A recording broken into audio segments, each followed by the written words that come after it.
Hey everybody, welcome back to the channel, and today we're looking at one of the latest microphones from Fifine. It's a dynamic microphone. It's the Fifine AM8. In the box, you'll get the documentation, the mic stand base, the AM8 attached to its mount, and a USB-A to USB-C cable. And going through the pieces, you've got the stand right here, and it's got really good rubber footing on the bottom, so it shouldn't slide around or anything like that, but it's also not really heavy. If you're going to desk mount your microphone, which I never recommend, you still want two things. You need the rubber footing, which fine here, but you need this to be a little bit weightier. You want it to be as heavy as the microphone itself, so when you inevitably hit it because it's sitting on your desk, it's not going to go flying on you. But in the end, as I always say with microphones, do not put it on your desk, put it up on an arm.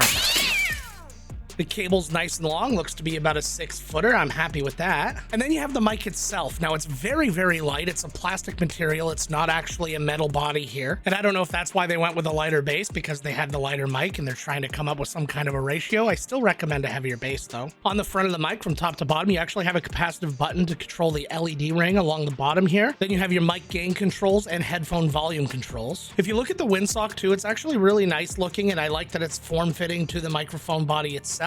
But you do need to be careful because this is kind of a velvety material, and I found that after just a few minutes of having it out, it would start to capture really light materials on it and things like that. So I mean, if you got a white cat or something, you might want to avoid that. See, look, I just rubbed it here and there's already stuff on it, and I can get it off. On the back, you have another button here. That's your capacitive mute button, so you just give it a tap on the back to mute. And along the bottom, you're going to notice a couple things, because not only are you going to see the USB-C port, you're also going to see an XLR port. This is a hybrid microphone, and we will test it under both circumstances. Also, this is where you're going to find the headphone jack for your zero latency monitoring. But let's not waste any more time. Let's get this bad boy up and see what we're looking at. So this is the microphone all set up, and just given the shape of it, it feels like you want this to be a condenser microphone where it would face up like this, but obviously you can hear now that that's not the case. You need to speak into the end of it like this. So first impressions with it on the mount, I like that the actual mute button here is lit up so I can see that it is unmuted.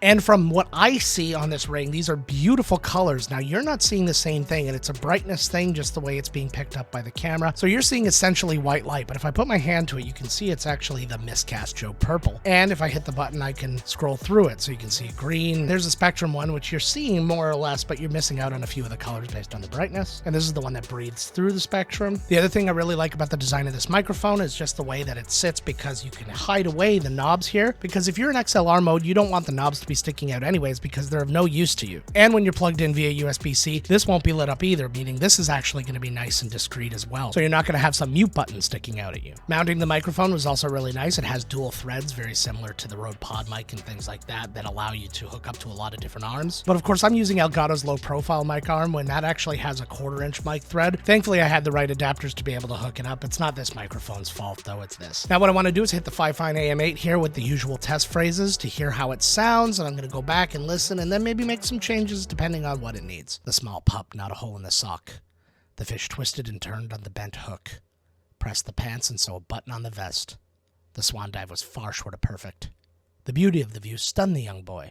Okay, so I'm going to go and give this a listen, and I'll be right back with my impressions. Okay, so I had a chance to listen to it, and overall, out of the box, it sounded pretty good. Now, there's no software or anything like that to do any kind of EQ. So you're just plug and play, and then you're either doing things in OBS or in any kind of post or anything like that. And we're going to look at those in a minute. But just on its own right now, it sounded fine. There's no real problems with it. A little bit of room noise, nothing to write home about, especially, again, this is a very noisy room, and it didn't come up that much at all. But it's really all about finding the balance when setting your levels, because if you bring it up too much, your voice isn't going to suffer a lot. There's not going to be a lot of clipping or anything like that, at least in my experience, but it's really going to up the room noise. I was able to bring it down just enough that the room noise essentially disappeared off of the levels. You'd get the odd little jump, but my vocals still landed within the sweet spot. So that's kind of what you're looking for. And another thing that I noticed is that the pops and the sibilants weren't really dulled by this windscreen very much. So just if I could take a second to show you, this is actually the microphone without the windscreen on. You can see how it just kind of slides on. And I think what this microphone is missing, and what a lot of microphones like it are also missing, is maybe a little bit of a better internal pop filter that goes right here. I don't think it would be too detrimental to the cost. Now, this is doing some work. I can even hear it in my ears right now. I can hear extra pops and things like that. But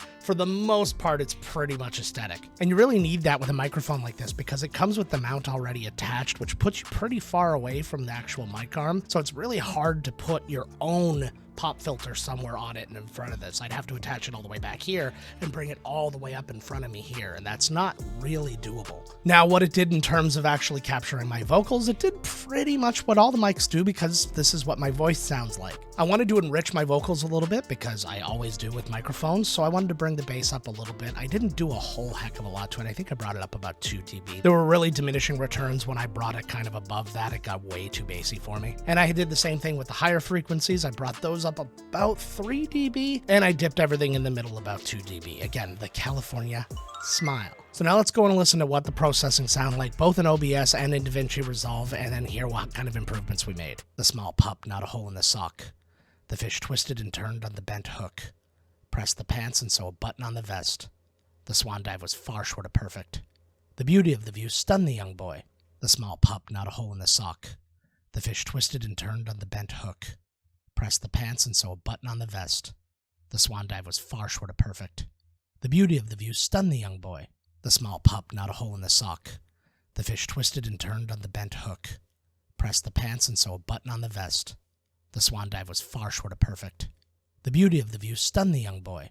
So listening back to it again, if I could be really honest, I think that I probably could have taken the bass down a bit more. I think the settings that I have in place are perfect for my normal voice, but I'm just coming off of being sick, so my voice is still a little bit a lower register than I'm used to. And yeah, it makes me sound sexy, it goes without saying, but I really need to be honing into what my voice is going to sound like now, rather than what it usually sounds like. And now I've gone ahead and switched the microphone over to XLR mode, so you can see that my XLR cable is plugged in right now. It is plugged into the Rodecaster Duo, which is sitting just over here. And as I said before, we've lost all power to the actual microphone, so we no longer see the lit up bit here. You can sort of see the capacitive mute button here still because of just the way it's embossed, but I would go ahead and still call that fairly discreet. And if you still really wanted this to be powered up so you could use the light in that, even in XLR mode, you can still plug in the USB-C.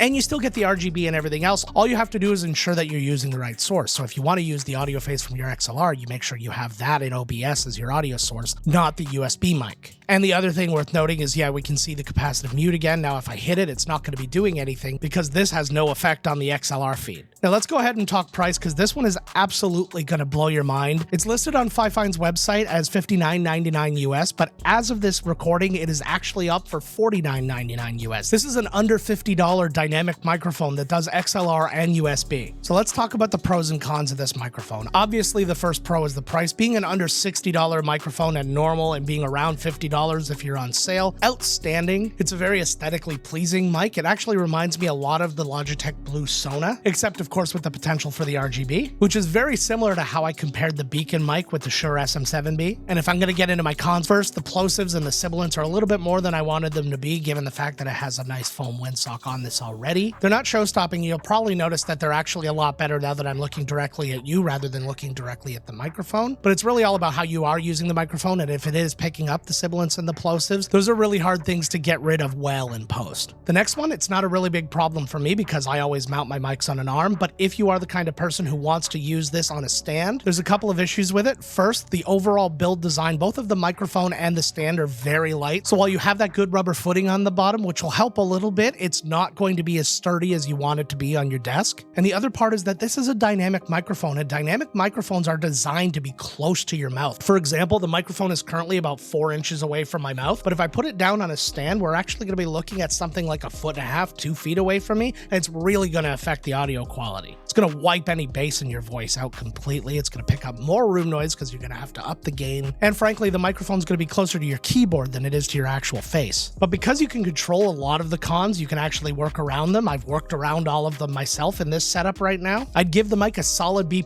mainly for value. But what do you think about the Fifine AM8? Let me know down in the comments. I'd be really interested to hear about it. If you like this microphone and you're looking to get it for yourself or maybe as a gift for somebody else, the holiday season is coming really, really fast. I left the link down to that below. It's actually an affiliate link, so it helps support the channel if you use it at no additional cost to yourself. And if you want to go that step further and have this conversation with me and my community, join my Discord. The link's down below. But that's it for this video, but why don't you check out one of these videos here? It's a couple of other really affordable mics that you might want to check out. And until next time, gang, let's get to work. I hope you didn't notice me like chin bash the microphone. I'm sorry. Have a nice day.